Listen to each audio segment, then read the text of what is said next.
কেন শেখর বাবু? ঋষি কেন জামাই ষষ্ঠী করতে যাবে না?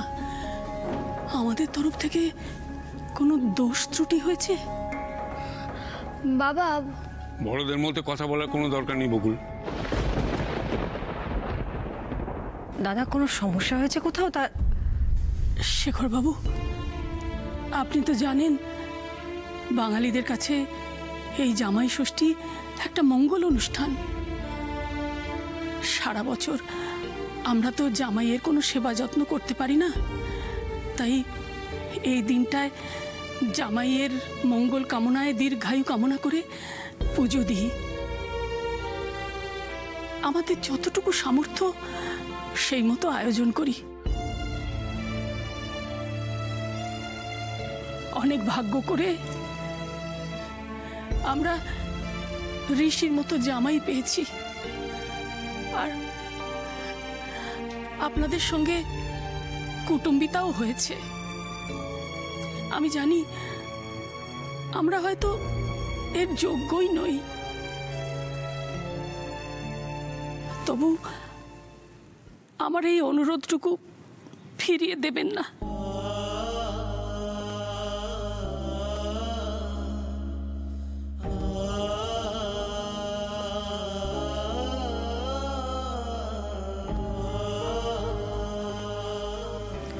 ও কাকিমণি, বাবার কি হয়েছে বলো তো?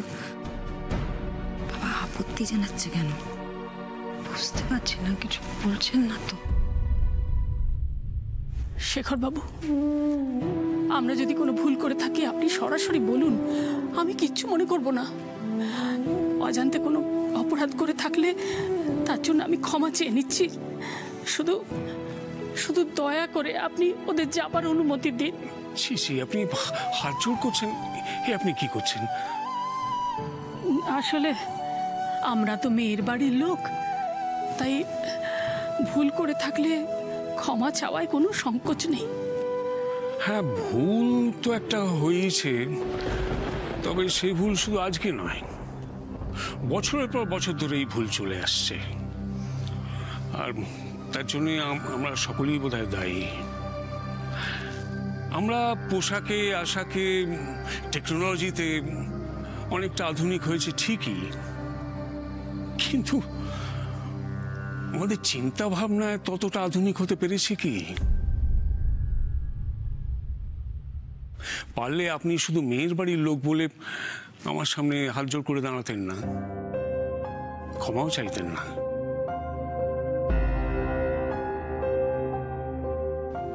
আমার মনে হয় যে বিয়ে মানে শুধু ওই ছেলে মেয়ের মধ্যে সম্পর্ক না, দুটো পরিবারের মধ্যে সম্পর্ক তৈরি হয়। সেখানে ছেলের বাড়ি যতটা গুরুত্বপূর্ণ, মেয়ের বাড়িও সমান গুরুত্বপূর্ণ নয় কি? দুটো পরিবারের সম্মানই দুপক্ষের কাছে সমান মূল্যবান। ঠিক বলেছেন দাদা। সেভাবে ভেবে দেখতে গেলে মেয়ের বাড়ির বোধহয় একটু বেশি সম্মান পাও না। কত কষ্ট করে তিল তিল করে বড় করে তোলা মেয়েটাকে শুধুমাত্র বিশ্বাসের উপর নির্ভর করে সম্পূর্ণ অচেনা একটা মানুষ আর তার পরিবারের হাতে তুলে দেন। মেয়েটি সেই নতুন পরিবারে এসে নতুন সম্পর্কের সঙ্গে নিজেকে মানিয়ে নেয়। ছেলেদের এসব কিচ্ছু করতে হয় না। আমিও তো তাই বলি। বাড়ির মেয়েরা, বৌমারা, এরাই তো একটা সংসারের কি বলবো আধার। আমরা জামাইদের নিয়ে সেলিব্রেট করি, তাদের মঙ্গল কামনা করি, কিন্তু মেয়েটার কথা ভুলে যাই। আচ্ছা, এই যে এত ঘটাপটা করে জামাই ষষ্ঠী পালন করা হয়, অনেকে হয়তো জানেই না যে এই মঙ্গল অনুষ্ঠান শুরু করার আসল কারণটা কি। সে তো জানেই না শেখর বাবু, জেনে আর কজনে কি করে। বাবা, আসল কারণটা কি একটু বলবে? পুরাণের কিছু গল্পে এর কারণ পাওয়া যায়। এক এক সময় আমাদের সমাজে নিয়ম ছিল যে মেয়ে যতদিন না পুত্রবতী হবে ততদিন মেয়ের বাবা মা মেয়ের শ্বশুর বাড়িতে ঢোকার অনুমতি পাবে না। কিন্তু সমস্যা হলো মেয়ে যদি কোনো কারণে পুত্রবতী না হয় তাহলে মেয়ের বাবা মা আর কোনোদিনই মেয়ের মুখ দর্শন করতে পারবে না। আরে কত কষ্টে থাকতো ওরা। হ্যাঁ, সত্যি কষ্টের জীবন ছিল। তা সমাজপতিদের মনে একটু করুণা আর উদ্রেক হলো। তাঁরা বিধান দিলেন যে জ্যৈষ্ঠ মাসের এই শুক্লা ষষ্ঠী জামাই ষষ্ঠী হিসেবে পালিত হবে।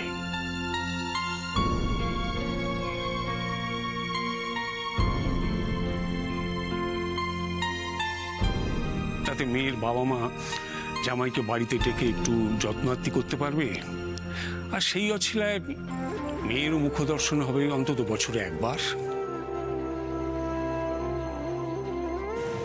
কি ভাগ্য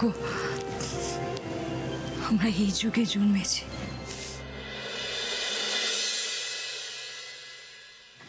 সেটা ঠিক বলেছো দিদি ভাই, কিন্তু এ যুগে জন্মালেও তুমি একটু ভেবে দেখো তো, যত নিয়ম কানুন বিধি নিষেধ সব কিন্তু মেয়েদের ওপরই।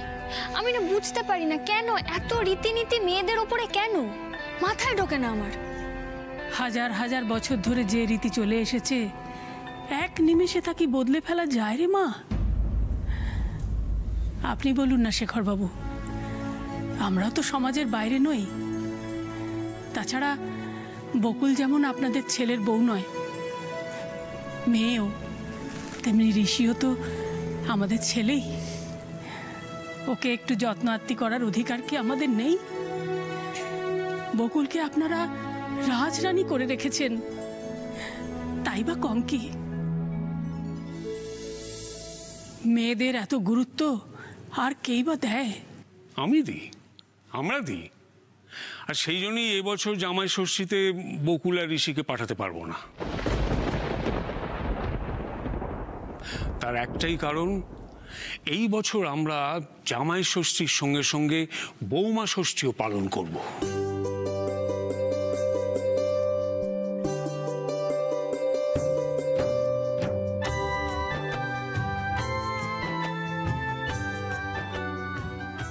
এত বছর ধরে শুধু জামাইদেরই ডেকে পাত পেড়ে খাইয়ে নানা রকম উপহার দিয়ে আদর যত্ন করা হয়েছে।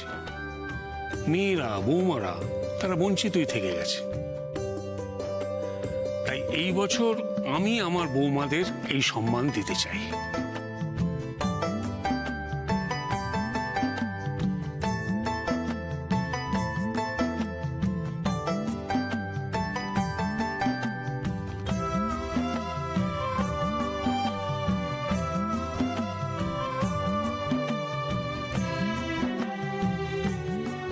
আমার এই দুই বৌমা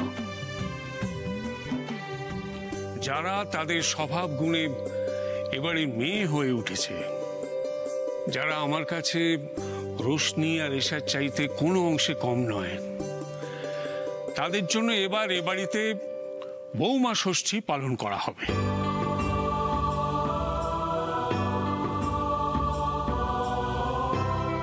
আশা করি আমার এই মতের সঙ্গে কারোর কোনো বিরোধ নেই। না দাদা, কারোর কোনো বিরোধ নেই। ও মাসিমা, আপনার আপত্তি নেই তো? এই সুন্দর রীতিটা না হয় আমাদের বাড়ি থেকে শুরু হোক? হোক না, সে তো খুব ভালো। এর চেয়ে ভালো তো কিছু আর হতেই পারে না। কাঁদছো কেন?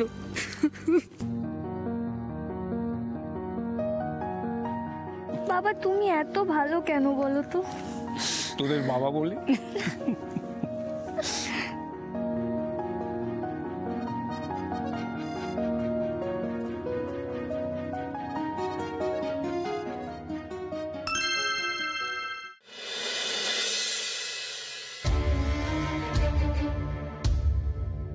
হ্যাঁ, বাবা আর 5 মিনিটের মধ্যে বেরোবেন। আপনি গাড়ি নিয়ে চলে আসুন। ঠিক আছে বাবা, গুরুপদকে গাড়ি নিয়ে চলে আসতে বলেছি। Thank you. পিসি, পিসি তাড়াতাড়ি বাবার চাটা নিয়ে আসুন, ওনাকে বেরোতে হবে।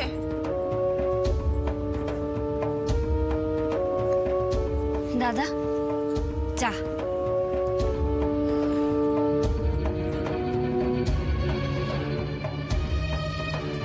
কি করতে হবে তাড়াতাড়ি বলে দাও।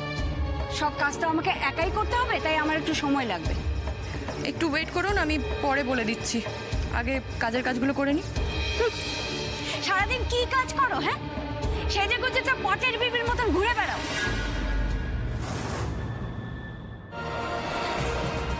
আগে বলো আমাকে কি করতে হবে, তারপর নিজে যা করার করো। শিখা, এসব কি ধরনের কথাবার্তা? ও পটের বিবি সেজে ঘুরে বেড়ায়, তাহলে আমার কাজগুলো কে করে দেয়? তুই না কুনাল? তোদের কারোরই তো ক্ষমতা নেই সেই কাজগুলো করে দেওয়া। অপদার্থ।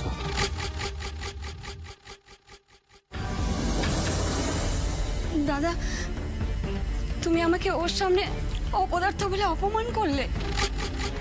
তুই তো বাধ্য করলি আমাকে বলতে। বর্ষা তো তোকে বললো একটু পরে বলছে। দেখ, এখানে দাঁড়িয়ে থেকে ডিস্টার্ব করিস না, যা এখান থেকে।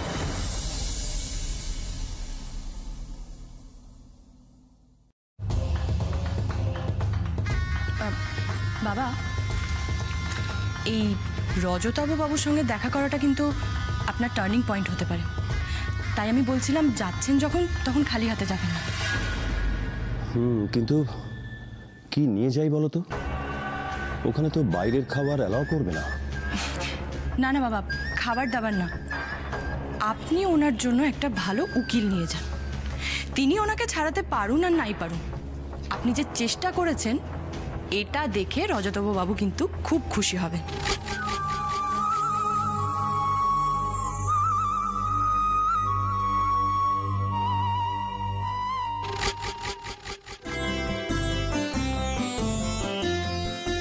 আচ্ছা, তাহলে ওই কথাই রইল।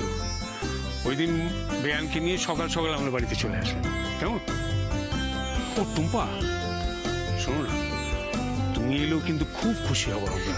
হ্যাঁ, একটু চেষ্টা করো। সত্যি আপনাদের যত দেখছি তত আশ্চর্য হয়ে যাচ্ছি। এমন সোনার সংসার বাস্তবেও হয়? কেন হবে না? চাইলেই হয়। দেখুন, সবাই যদি এরকম চায় তাহলে সবাই এরকম সোনার সংসার গড়তে পারে, তাই না? ও রাগিনী, তোমার কাজ আছে। তোমার দিদি তো বাড়িতে নেই, অতএব ওই শাশুড়ির দায়িত্বটা তোমাকে নিতে হবে। দাদা, আপনি এত ভাববেন না, দেখবেন কোথাও কোনো ত্রুটি থাকবে না। বকুল, ভাগ্য করে এমন শ্বশুর বাড়ি পেয়েছিলি। তুই যদি আমার মেয়ে না হতিস না, তাহলে তোর ভাগ্যকে কিন্তু আমি হিংসে করতুম।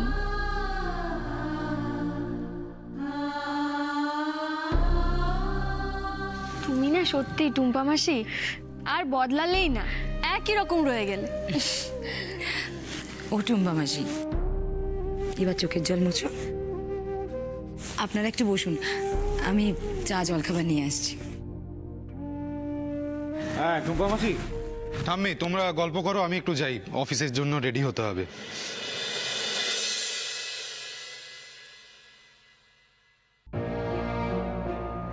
বকুল, তোর সঙ্গে আমার একটু কথা আছে। হ্যাঁ বলো। মানে তুমি আমার সঙ্গে এসো, এসো। আপনাদের এই নতুন রীতি বড় সুন্দর শেখরবাবু। আসতে পারলে খুবই ভালো লাগতো, কিন্তু সেটা বোধহয় সম্ভব হবে না। সে কি? কেন? মাসিমা, ও মাসিমা, আমাদের কোনো আচরণ আপনার খারাপ লেগেছে? না না, ছিছি, এ কি বলছো? তা নয় রাগিনী, তা নয়। আসলে কি জানো, আমাদের এক মেয়েকে তোমরা এত সম্মান, এত ভালোবাসা দিয়েছো, সে তো আমাদের পরম প্রাপ্তি। কিন্তু আমাদের তো আরো একটা মেয়ে আছে, তার কথা ভুলে গেলে চলবে কি করে বলো? না না, ভুলে যাওয়ার তো কোনো প্রশ্নই ওঠে না। বর্ষা ওর বরকে নিয়ে জামাই ষষ্ঠীতে আমাদের বাড়িতে আসবে বলেছে। যতই হোক সে তো আমাদের বাড়ির বড় মেয়ে, আর তাছাড়া সে তো রোজ রোজ বাপের বাড়িতে আসতে পারে না, তাই তাকে ফেলে এখানে কি করে চলে আসি বলো? সেটা সেটা খুব খারাপ দেখাবে, আর তাছাড়া ওরা কষ্টও পাবে। হ্যাঁ, বুঝতে পারছি। বকুল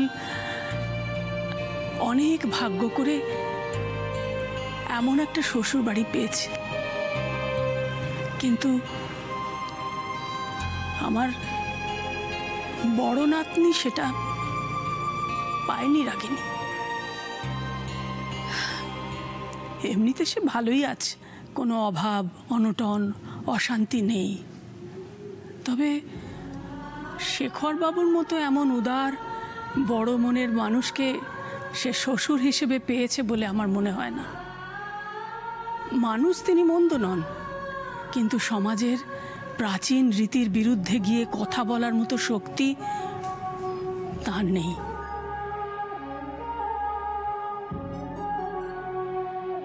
তাই জামাই ষষ্ঠীর দিন বড় মেয়ে জামাইকে নিমন্ত্রণ না করলে বর্ষার সাংসারিক জীবনে হয়তো জটিলতা দেখা দিতে পারে, তাই সেই ঝুঁকি আর নিতে চাইনি। বয়স হয়েছে তো, এখন আর কোনো অশান্তি ভালো লাগে না। মেয়েটা যে খুব আশা করে আছে আপনাদের সঙ্গে দেখা হবে। না মাসিমা, আমি আপনার কথা বুঝতে পারছি, কিন্তু তবু আমি স্বার্থপরের মতন আমার বকুলের কথাটাই মনে হচ্ছে। মেয়েটা কদিন ধরে মায়ের জন্য খুব মন খারাপ, আশা করে আছে জামাই ষষ্ঠীর দিন দেখা হবে আপনাদের সঙ্গে। ঠিক আছে, সে না হয় ওর মাকে আমি জামাই ষষ্ঠী শেষ হলে পাঠিয়ে দেবো। একটা উপায় আছে যাতে দুদিকই রক্ষা হয়। কি বলুন তো? বর্ষা আর ওর হাজব্যান্ড এখানেই চলে আসুক, তাহলেই তো সব সমস্যার সমাধান হয়। না না, এ আপনি কি বলছেন? তা কি করে হয়? বর্ষা এ বাড়িতে আসবে, তাও জামাই ষষ্ঠী করতে?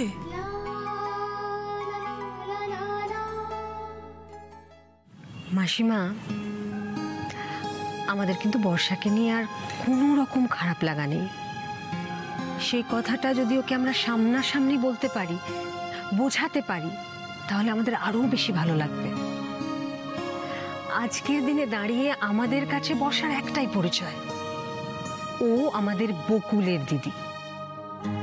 বকুলের যা কিছু প্রিয় সব আমাদের প্রিয়। আপনি একটু দেখুন না বলে, যদি রাজি করাতে পারেন। রাজি না হওয়ার তো কিছু নেই, সেরকম হলে আমি ওদের ফোন করে আসতে বলবো।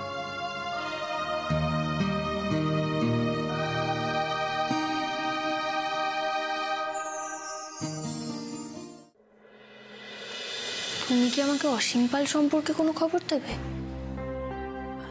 হ্যাঁ বকুল, আসলে বারাসাতের ওই জমিটাতে অসীম পালেরই তো বেশি অংশ ছিল, তাই না? আর ওই দিন রাতে যে ঘটনা ঘটেছে তার সাক্ষীও তো ছিল ওই অসীম পাল, সেই জন্যই তোকে খুন হতে হলো। টুম্পা মাসি, এগুলো তো আমি জানি। নতুন কোনো খবর পেয়েছো? নতুন কোনো খবর মানে, তোর মেশো আজ সকালবেলা মুর্শিদাবাদে গেছে ওই অসীম পালের পরিবার সম্পর্কে খোঁজ খবর করতে। বাহ, এটা তো খুব ভালো কথা। হ্যাঁ, তোর মেশো বলেছে 2-1 দিনের মধ্যে ফিরেও আসবে। আসলে কি জানিস বকুল, তোর মেশো বলছিল এই অসীম পাল খুন হবার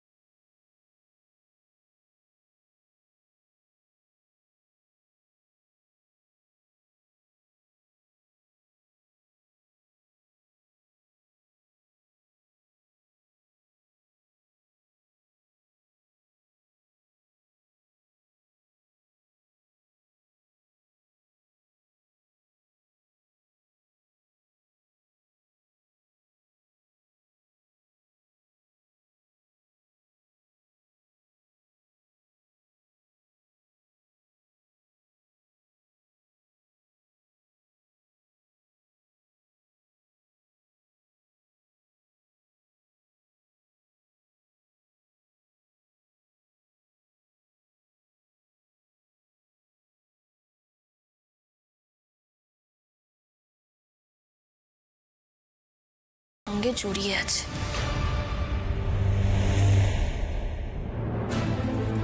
তবে ও একা নয় জানো, আরো একজন কেউ আছে যেই খুনটার সঙ্গে জড়িয়ে,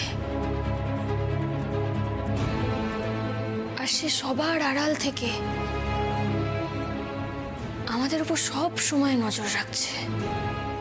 আড়াল থেকে নজরে রাখছে মানে? বকুল কি কথাটা আমাকে উদ্দেশ্য করেই বলছে? তবে টুম্পা মাসি, আর খুব বেশি দেরি নেই। ওই একজন কেউকে আমি ঠিক খুঁজে বের করবই করব।